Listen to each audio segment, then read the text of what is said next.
உலகப் படைப்புக் கதைகள் என்ற பிரம்மாண்டமான கடற்கரையில் பிரபலமான அந்த 7 நாள் சிருஷ்டிக் கதை என்பது ஒரு சிறு மணல் துளி மட்டுமே என்று நான் சொன்னால் நீங்கள் நம்புவீர்களா? உலகத்தின் மற்ற பகுதிகளில் மக்கள் பூமி ஒரு கொல்லப்பட்ட அரக்கனின் உடலில் இருந்து உருவானது, அல்லது ஒரு தங்க முட்டையிலிருந்து வெடித்து வந்தது, அல்லது வெறும் கனவின் மூலமாகவே நிஜமாக்கப்பட்டது என்று நம்பினார்கள் என்றால் என்ன சொல்வீர்கள்? இன்று நாம் 7 வெவ்வேறு மதங்கள் மற்றும் கலாச்சாரங்கள் வழியாக ஒரு நம்ப முடியாத பயணத்தை தொடங்குகிறோம். நம் பிரபஞ்சம் எப்படி ஆரம்பமானது என்பதற்கான 7 முற்றிலும் மாறுபட்ட, சில சமயங்களில் அதிர்ச்சியூட்டும் பதிப்புகளை நாம் காணப்போகிறோம். ஆயிரக்கணக்கான ஆண்டுகளாக முழு நாகரிகங்களின் மனசாட்சியை வடிவமைத்த புனித நூல்களையும் பண்டைய மரபுகளையும் நாம் ஆராய்வோம். தயாராகுங்கள். இந்த கதைகளில் சில உலகத்தின் தோற்றத்தைப் பற்றி உங்களுக்குத் தெரியும் என்று நீங்கள் நினைத்த அனைத்தையும் புதிய கோணத்தில் பார்க்க வைக்கும். அவற்றில் எது உண்மை, அதை தீர்மானிக்க வேண்டியது நீங்கள் மட்டுமே.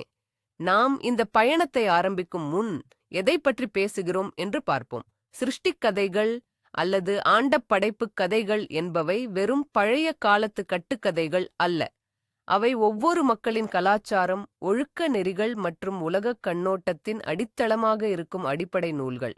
காலங்காலமாக மனிதன் நட்சத்திரங்களைப் பார்த்து இரவு பகல் மாற்றங்களை உணர்ந்து, இது அனைத்தும் எப்படி வந்தது, இந்த மாபெரும் உலகில் என்னுடைய இடம் என்ன என்ற கேள்விகளைக் கேட்டுக்கொண்டே இருந்தான். ஒவ்வொரு நாகரிகமும் இந்த கேள்விகளுக்கு தமக்கே உரித்தான பதிலைக் கொடுத்தது. அந்த கதைகள் அந்த மக்களின் அச்சங்கள், நம்பிக்கைகள் மற்றும் ஒழுங்குமுறையைப் பற்றிய புரிதலை பிரதிபலித்தன. இந்த கதைகள் மலைகளின் மற்றும் நதிகளின் தோற்றத்தை மட்டுமல்லாமல் சமூக நெறிகளை ஸ்தாபித்தன, ஆட்சியாளர்களின் அதிகாரத்தை நியாயப்படுத்தின மற்றும் மனித வாழ்க்கைக்கு ஓர் அர்த்தத்தை கொடுத்தன. எனவே இவற்றை ஆராய்வதன் மூலம் நாம் முன்னோர்களின் கற்பனைகளை பார்ப்பதில்லை, மாறாக அவர்களின் உலகத்தின் இதயத்தை பார்க்கிறோம். ஆகவே நமக்கு நாமே வகுத்து கொண்ட கருத்துக்களை உதறிவிட்டு பிரபஞ்சத்தின் பிறப்பு குறித்த இந்த நம்ப முடியாத காட்சிகளில் மூழ்கத் தயாராகுங்கள். மேற்கத்திய உலகில் மிகவும் அறியப்பட்ட யூத கிறிஸ்தவ சிருஷ்டிப்பின் வரலாறான ஆதியாகம புஸ்தகத்திலிருந்து நாம் ஆரம்பிப்போம். முழுமையான சூனியத்தை, இல்லாமையை கற்பனை செய்து பாருங்கள். இது வெறுமனே வெற்றிடம் அல்ல, எங்குமே எதுவும் இல்லாத நிலை. காலமும் இல்லை, வெளியும் இல்லை, ஒளியும் இல்லை. இதை பைபிள் பூமியானது ஒழுங்கின்மையும் வெறுமையுமாயிருந்தது, ஆழத்தின் மேல் இருள் இருந்தது என்று விவரிக்கிறது. இந்த ஆதிப் பெருங்குழப்பத்தில் தண்ணீரின் மேல் அசைவாடிக் கொண்டிருந்த தேவ ஆவி, அதாவது கடவுளின் ஆவியானவர் என்ற ஒரே ஒரு சக்தி மட்டுமே நிலவியது. இங்கே எந்தவித போராட்டமும் இல்லை, எதேச்சையான நிகழ்வும் இல்லை. சர்வ வல்லமை படைத்த அந்த ஒரே சிருஷ்டிகரின் விருப்பம் மட்டுமே இருந்தது. முழுமையான சிருஷ்டிப்புச் செயலும் ஒரு செயலாலோ முயற்சியாலோ தொடங்கப்படவில்லை, மாறாக அது வார்த்தையால் தொடங்கப்படுகிறது. வெளிச்சம் உண்டாகக் கடவது என்று கடவுள் கூறுகிறார். அடுத்த கணமே ஒளி தோன்றுகிறது. இதுதான் மையக்கருத்து. இந்த உலகம் என்பது தெய்வீக சிந்தனையினதும் அந்த பேச்சினதும் நேரடி வெளிப்பாடாகவே உண்டாகிறது. வார்த்தையே படைக்கும் ஆற்றலைக் கொண்டிருக்கிறது. இதை காட்சிப்படுத்துங்கள். இது ஒரு பேரழிவுக்குரிய வெடிப்பு அல்ல, மாறாக ஒரு குரலின் கட்டளைக்கு கீழ்ப்படிந்து வடிவம் இல்லாத இருளிலிருந்து நிதானமான ஒழுங்கமைக்கப்பட்ட உண்மை மெதுவாக வருகிறது. ஒளி இருளிலிருந்து பிரிக்கப்பட்டு சிருஷ்டியின் முதல் அமைப்பையும் முதல் தாளத்தையும் பகலையும் இரவையும் உருவாக்குகிறது. அதுதான் முதல் நாள். அடுத்ததாக படைப்பின் இந்த பயணம் ஒரு திறமையான கட்டிடக் கலைஞர் தனது மாபெரும் கட்டடத்தை படிப்படியாக கட்டி எழுப்புவது போல் செல்கிறது. இரண்டாம் நாளில் தேவன் வான்வெளியை அல்லது ஆகாய விரிவை உருவாக்கினார். இது மேல் உள்ள நீரை பூமியில் உள்ள நீரிலிருந்து பிரித்தது. இதன் விளைவாக விண்வெளியும் வளிமண்டலமும் உருவாயின. மூன்றாம் நாள் நிலப்பரப்பு தோன்றுகிறது. தேவன் நீரை ஒரே இடத்தில் சேரச் சொல்ல நீர் விலகி உலர்ந்த பூமி தோன்றியது. அவர் கட்டளையால் அந்த பூமியிலிருந்து புற்கள், செடிகள், மரங்கள் என பச்சை பசேல் என தாவரங்கள் உருவாகின. உலகம் இப்போது உயிரால் நிறைந்தது, ஆனால் அது தாவர இனத்தின் மூலம் மட்டுமே. இதன் தர்க்கத்தை பாருங்கள். முதலில் வசிப்பதற்கான சூழல் உருவாக்கப்படுகிறது, பின்னரே உயிர்கள் அங்கே குடியேறுகின்றன. நான்காம் நாள் வானில் உள்ள ஒளிரும் சுடர்கள், அதாவது சூரியன், சந்திரன், நட்சத்திரங்களை படைக்க ஒதுக்கப்பட்டது. அவற்றுக்கு ஒரு தெளிவான பணி அளிக்கப்பட்டது. பகலை இரவிலிருந்து பிரித்தல் மற்றும் காலங்கள், நாட்கள், வருடங்களுக்கான அடையாளமாக இருத்தல். மற்ற கலாச்சாரங்களில் வணங்கப்படுவது போல அவை தெய்வங்கள் அல்ல. மாறாக பிரபஞ்சத்தில் ஒழுங்கை பராமரிப்பதற்காக உருவாக்கப்பட்ட வெறும் உபகரணங்கள் மட்டுமே. இங்கே திரையில் பூமியின் உருவாக்கத்தை விரைவு பதிவாகக் காட்டலாம்.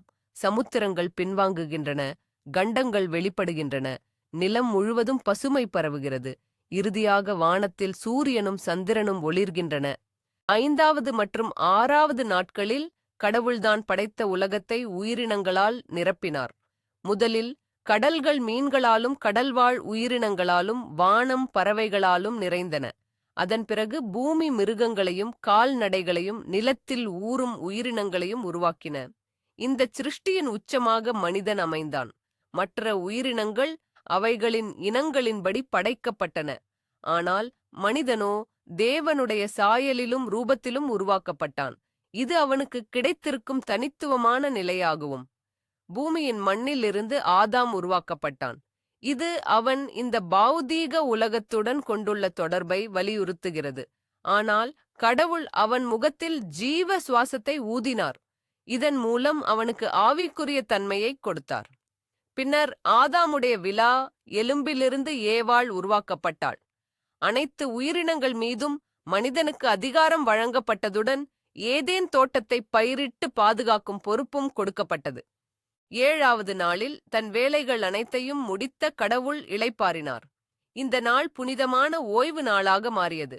இவ்வாறு 7 அடையாள நாட்களின் மூலம் குழப்பத்திலிருந்து ஒழுங்கமைக்கப்பட்ட, படிநிலைப்படுத்தப்பட்ட, இணக்கமான ஒரு உலகம் உருவானது.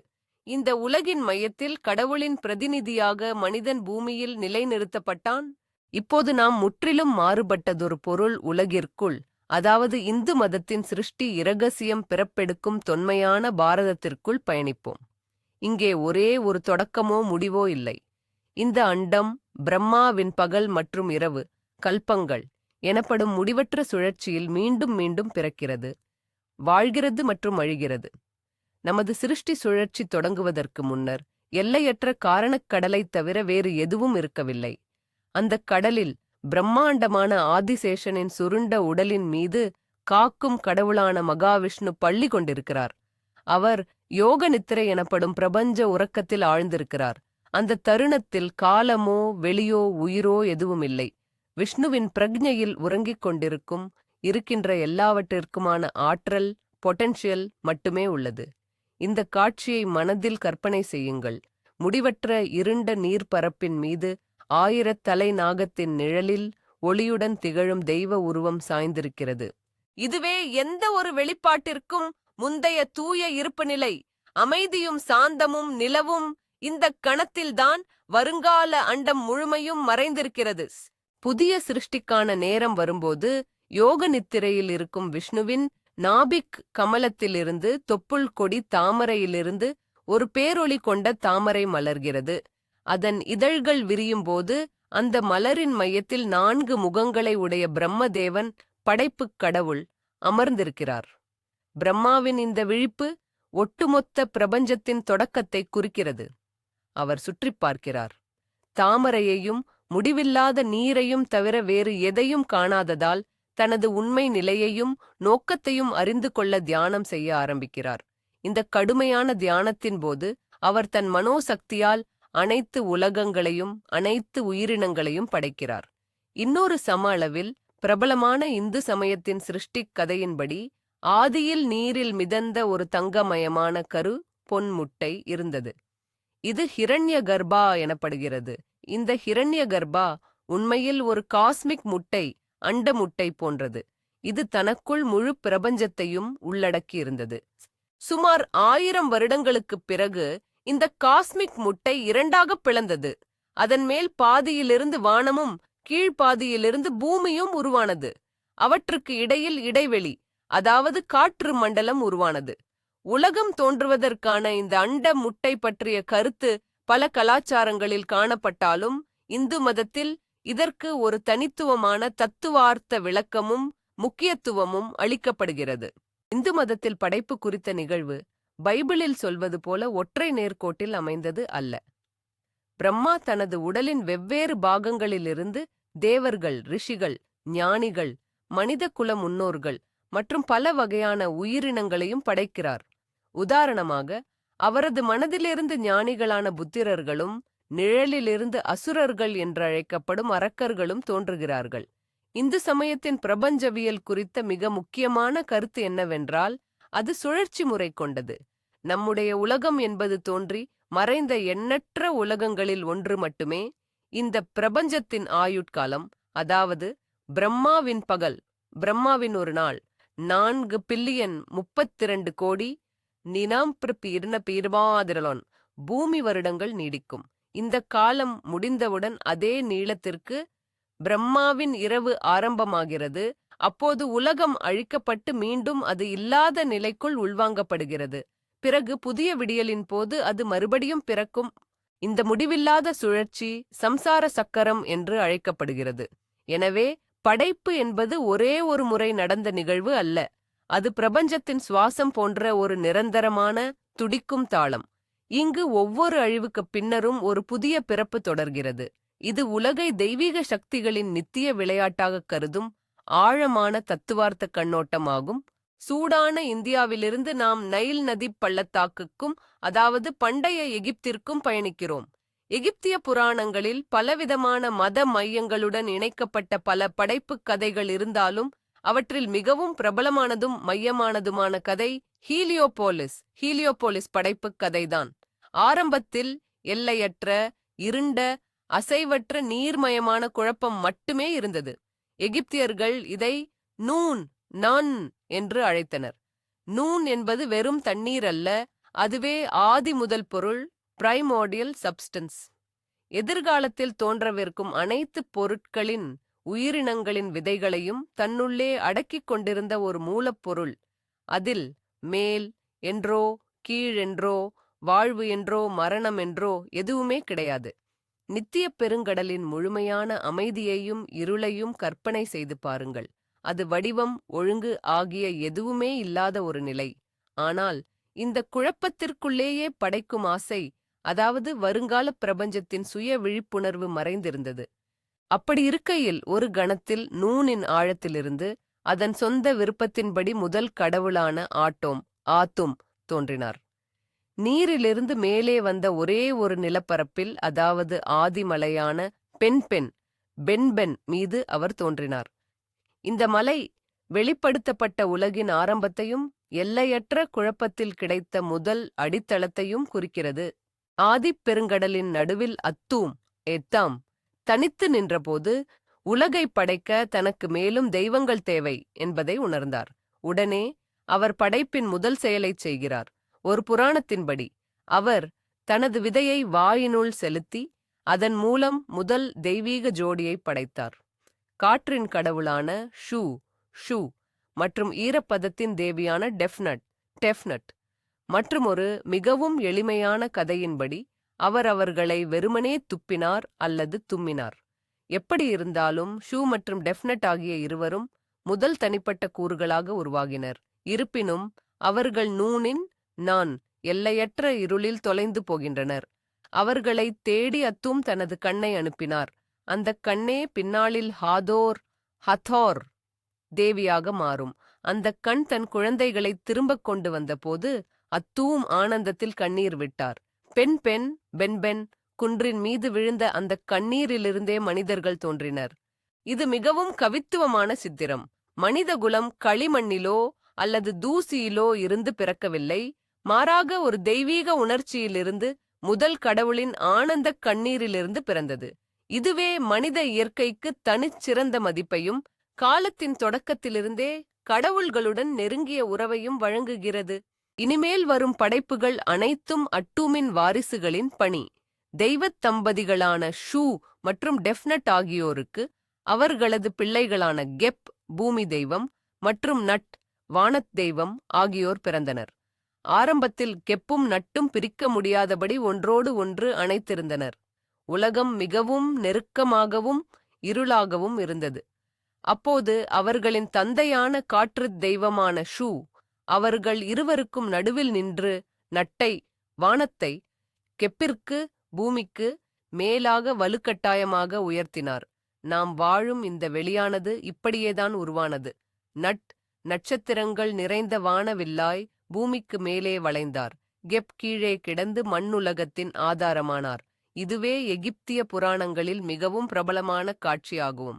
கைகளையும் கால்களையும் ஊன்றி வளைந்திருக்கும் வானத் தெய்வம், அவளுக்கு கீழே கிடக்கும் பூமி தெய்வம்.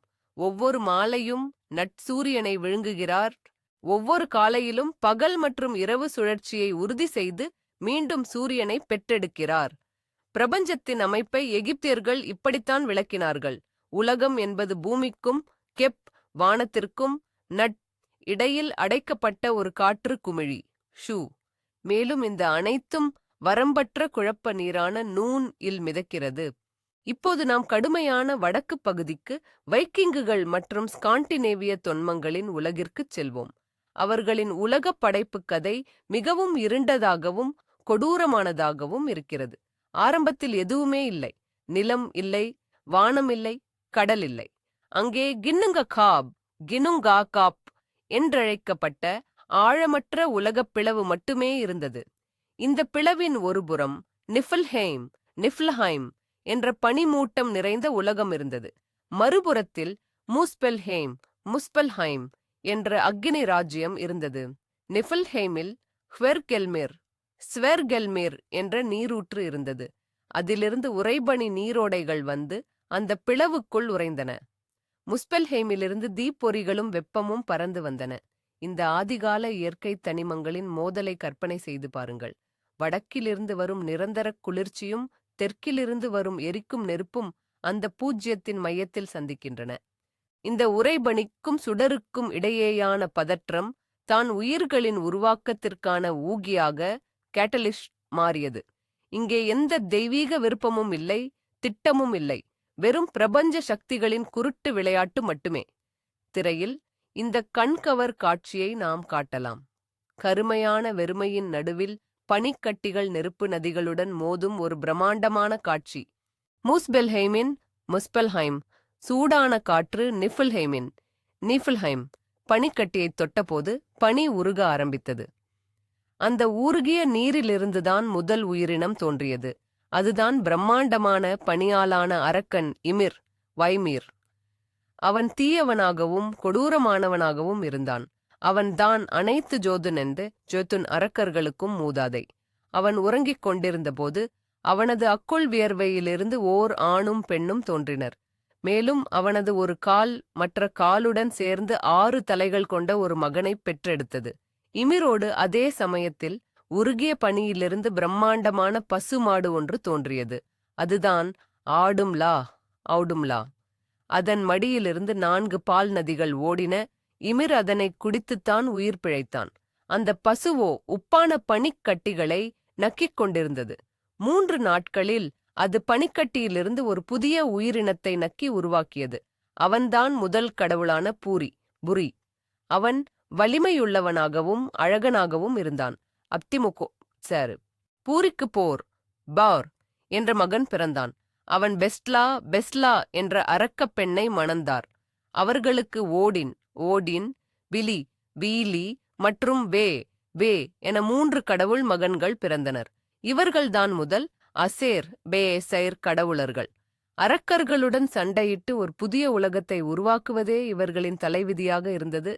தலைமை தெய்வம் ஓடின் தலைமையிலான வானவர்கள் அல்லது அசுரர்கள் இமீர் எனும் இராட்சதனையும் அவனது கொடிய வழித்தோன்றல்களையும் வெறுத்தனர்.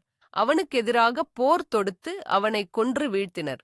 இமீரின் காயங்களிலிருந்து இரத்தம் வெள்ளமென பெருக்கெடுத்து ஓடியது.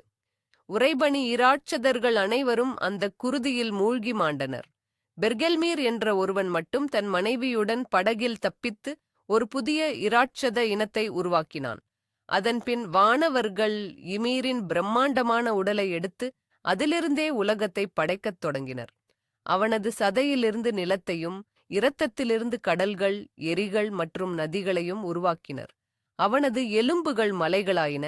பற்களும் எலும்பின் சிதைந்த துண்டுகளும் கற்களாகவும் பாறைகளாகவும் உருமாறின.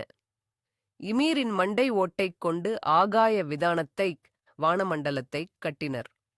அந்த ஆகாயத்தை தாங்கிக் கொண்டிருந்தவர்கள் 4 குள்ளர்கள், நார்த்ரி, சுத்ரி, ஆஸ்திரி மற்றும் வெஸ்ட்ரி. இவர்களே வடக்கு, தெற்கு, கிழக்கு, மேற்கு திசைகளை குறிப்பவர்கள். அவனது மூளையை மேலெறிந்து மேகங்களாக்கி மிதக்கவிட்டனர். மேலும் முஸ்பெல்ஹைம் பகுதியிலிருந்து வந்த தீப்பொறிகளை ஆகாயத்தில் பொருத்தி நட்சத்திரங்களை உருவாக்கினர்.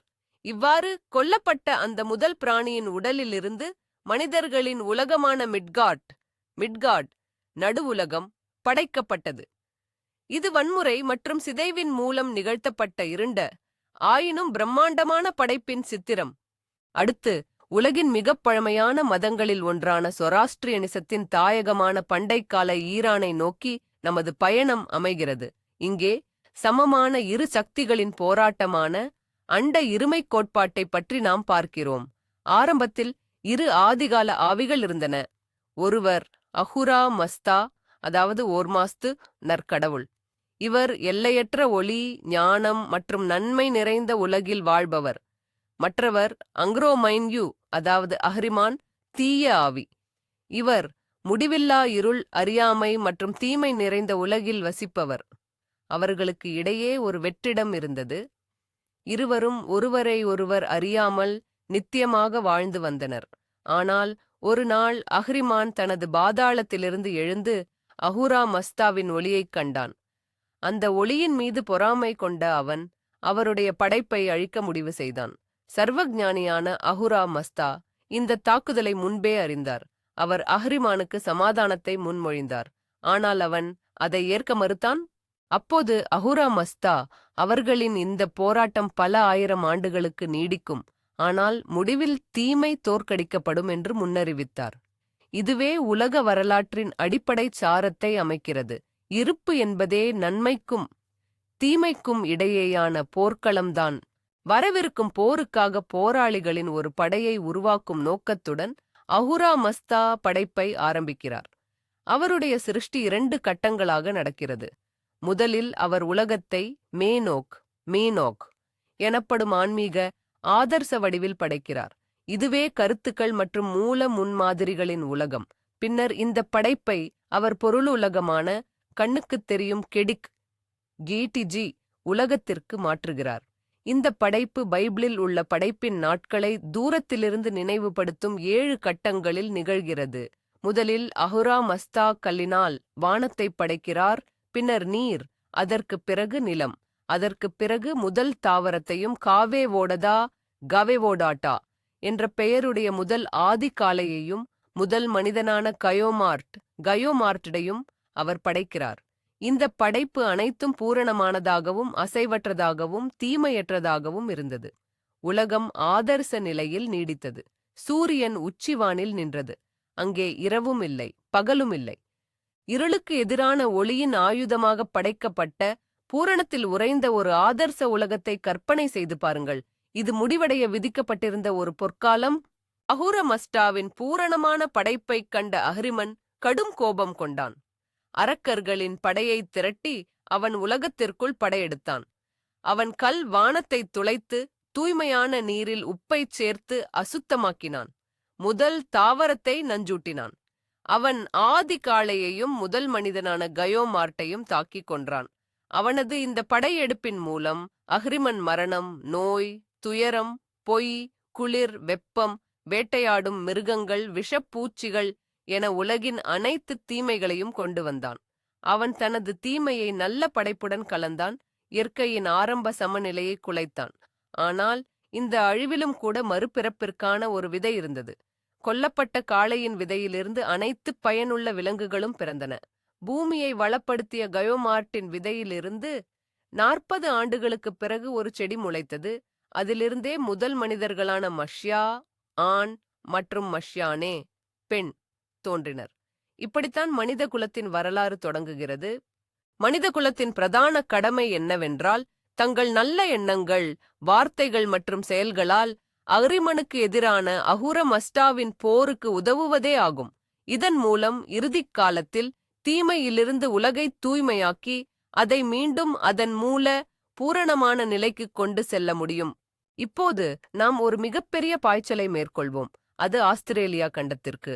அங்குள்ள பூர்வ குடிமக்களின் நம்பிக்கைகள் பூமியிலேயே மிகவும் பழமையானவையாக கருதப்படுகின்றன.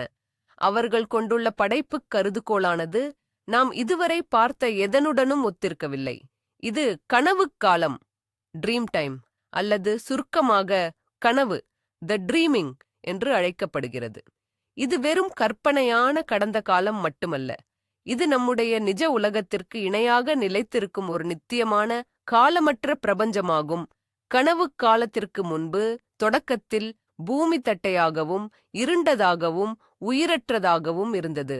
அதன் மேற்பரப்பிற்கு கீழே சக்தி வாய்ந்த இயற்கைக்கு அப்பாற்பட்ட உயிரினங்கள், அதாவது மூதாதையர்கள், உறங்கிக் கொண்டிருந்தார்கள்.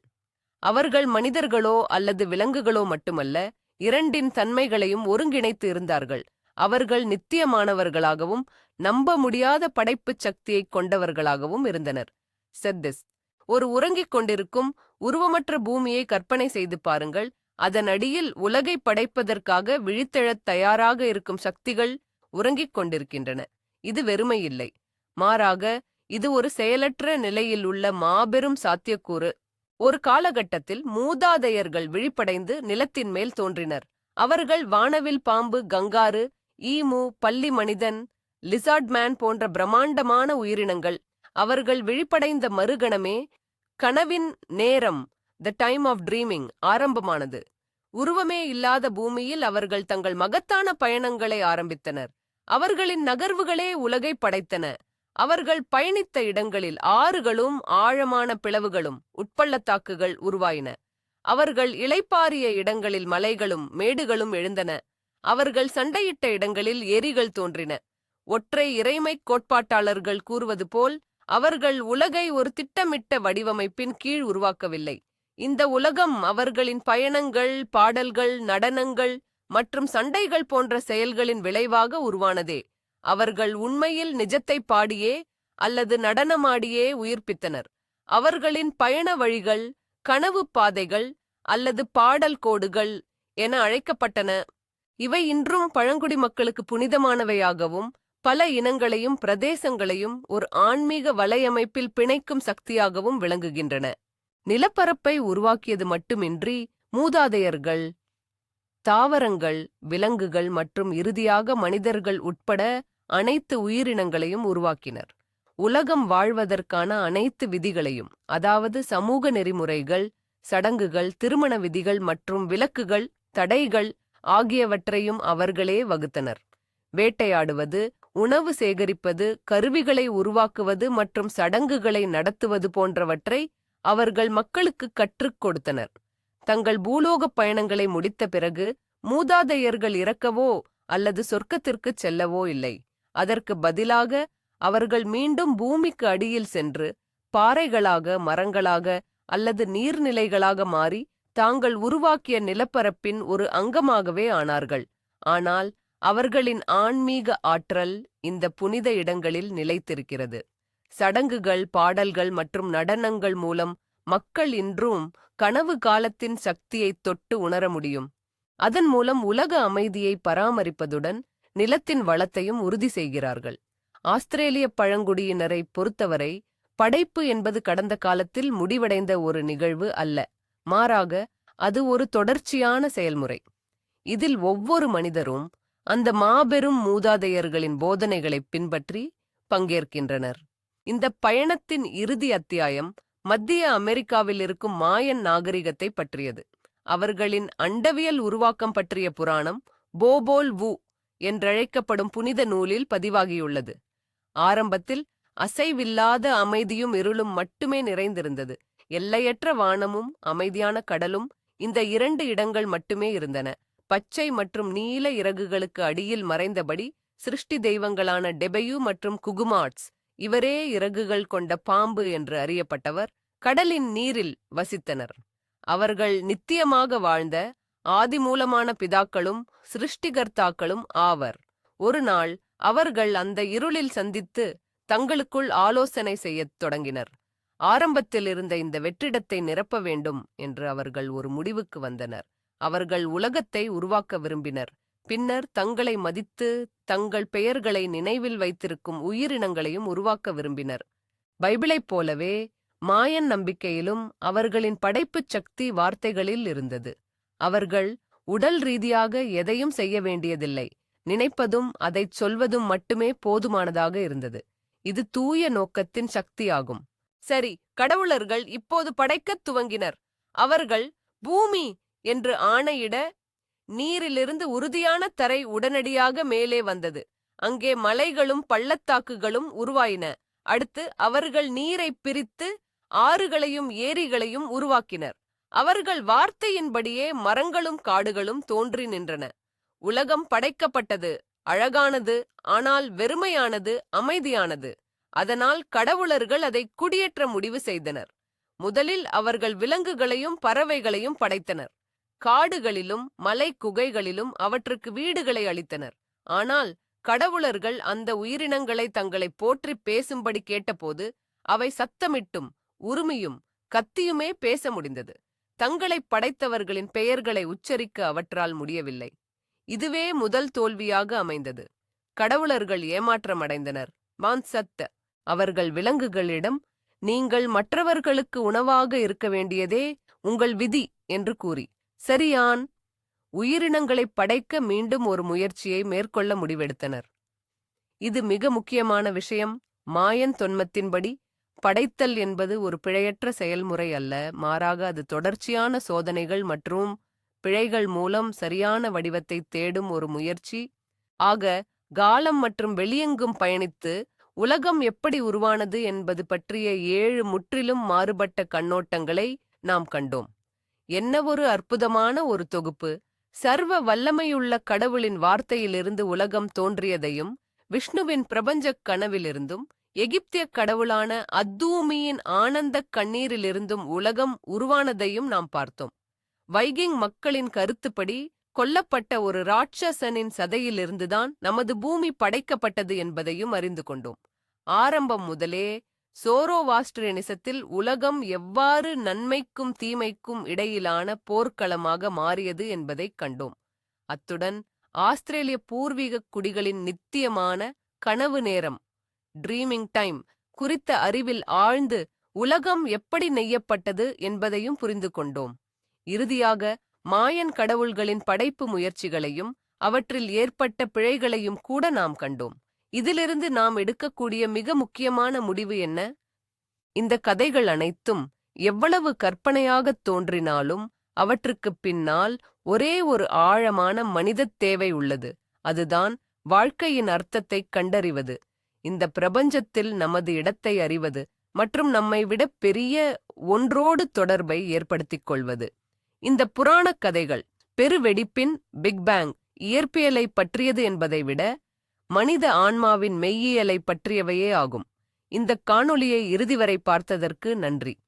மனித கற்பனையின் ஆழத்திற்குச் சென்று வந்த இந்த ஆய்வு உங்களுக்கு பிடித்திருந்தால் மறக்காமல் ஒரு லைக் கொடுத்து புதிய ஆய்வுகளைத் தவறவிடாமல் இருக்க சேனலுக்கு சப்ஸ்கிரைப் செய்யுங்கள். இப்போது உங்களுக்கான ஒரு கேள்வி. இந்த பிரபஞ்ச படைப்பை பற்றிய 7 கருத்துக்களில் உங்களைத் தாக்கியது எது? அல்லது இதைவிட சுவாரஸ்யமான வேறு ஏதேனும் கதை உங்களுக்குத் தெரியுமா? அதை பற்றி கமெண்டில் எழுதுங்கள், விவாதிக்கலாம். சத்து.